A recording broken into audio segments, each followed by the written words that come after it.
Recognize him? Yeah, T.E. Lawrence. So Iraq and Jordan came to be because of him, sort of. But he made alliances with the Hashemite tribe, descendants of Muhammad from the Hijaz area of the Arabian Peninsula, and they were an important ally for World War I, for defeating the Ottoman Empire, and so they were promised a lot of things, including sovereignty, and so their Hashemites were made into kings in Iraq and Jordan is still the Hashemite kingdom of Jordan. Iraq had a coup, and that monarchy is no longer there, but yeah, just to kind of connect it back to kind of a familiar topic, and each of these communities, these ethnicities or these cultural communities, they could probably be categorized either way, wanted sovereignty, they wanted recognition, and they wanted safety, and that's what the mandates were supposed to do ideally, and that's why we have the current map of the Middle East that we do. It's roughly based on those mandates. Okay, so here is Iraq. This dark area is Kurdistan, and they're really enjoying an almost nation-state status now. There was a referendum last year where they were almost able to become their own state, but central government's not ready for that.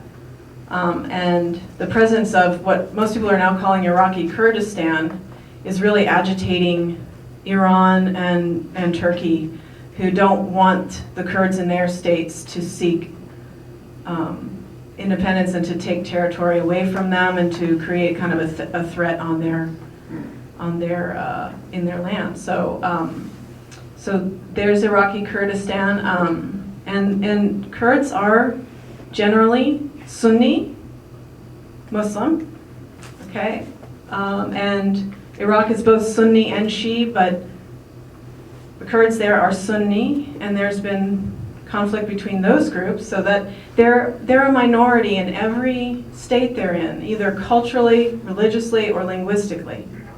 They do not match up with the dominant paradigm in any of the countries where they live.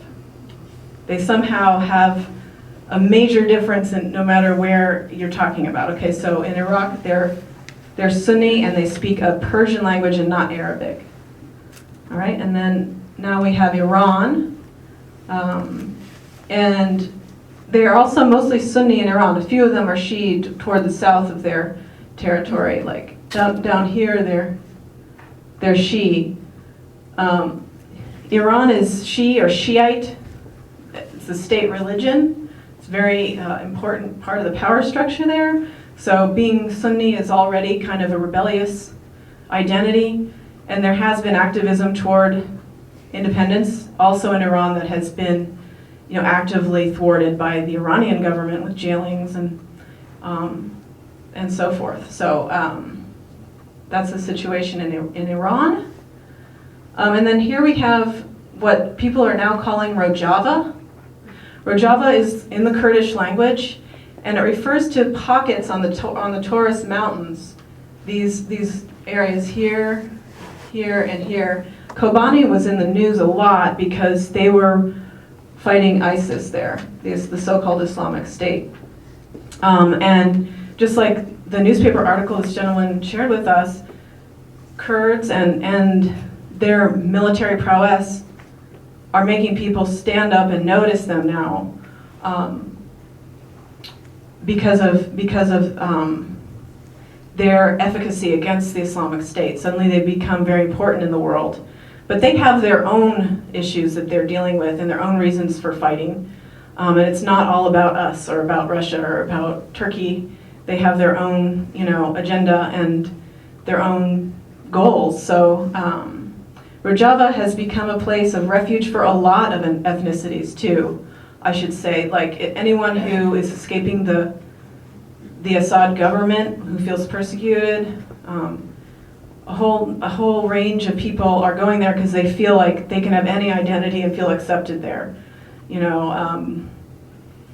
It's a very interesting kind of phenomenon. So you have multiple languages spoken there, and people it's very interesting how people can really manage all those linguistic differences. It's hard to imagine living in Columbus and Delaware, Ohio, where English is just such a common language.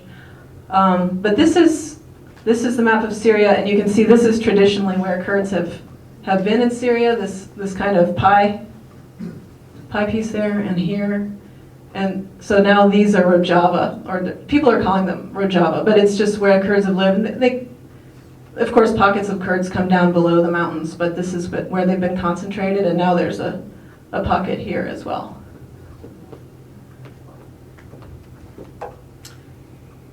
So right now the president of Iraqi Kurdistan, his name is Barzani, and Barzani, the family, actually occupies a lot of prominent positions in Iraqi Kurdistan, but they're Iranian culturally. And so this also creates some kind of irritation in Iran.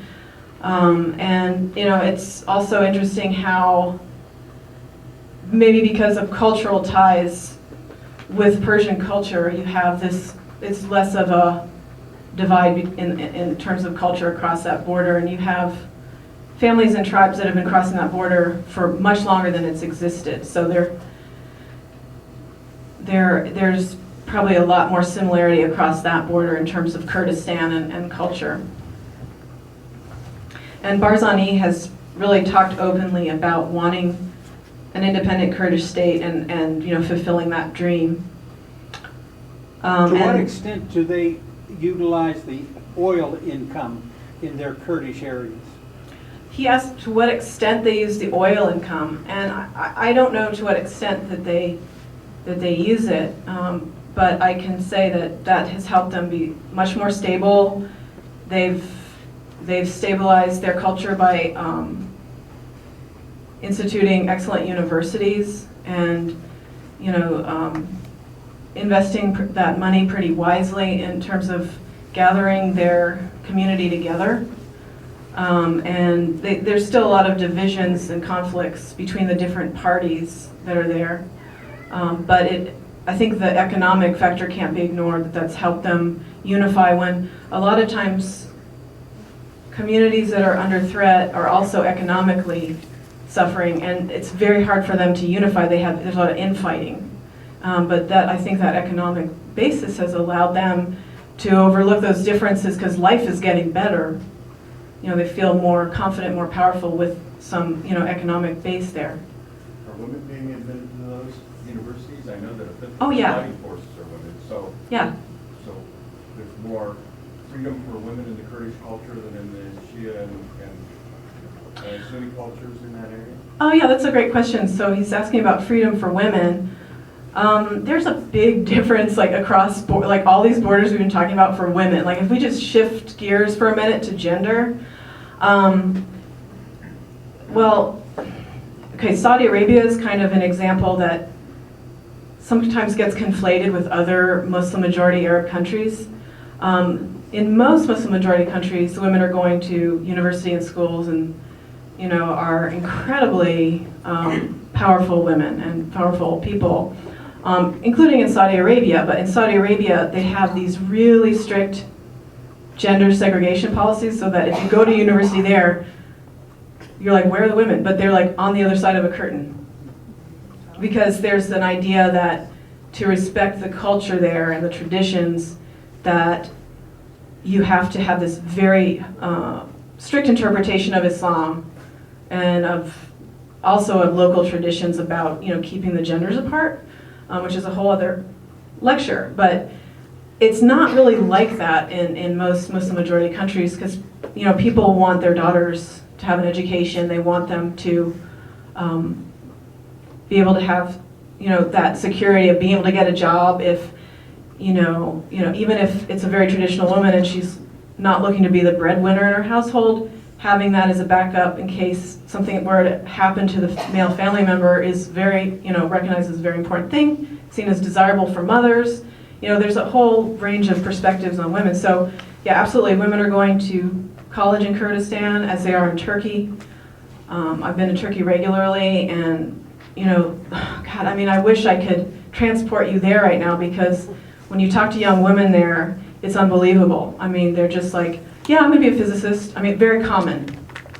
I'm gonna be a mathematician. Yeah, and this is all just, a part of their worldview and part of being a Muslim woman. And you hear it from secular. There are a lot of people in the Middle East too who might be Muslim, but they're secular, meaning that they don't necessarily put religion as a center in their lives, and they see it as something more like in Columbus, Ohio, where it seemed like it's more like an individual choice than like something everyone has to do. It's also like that, for a lot of Muslims all over the world. So yeah, they absolutely are going to college in Iraqi Kurdistan, in university.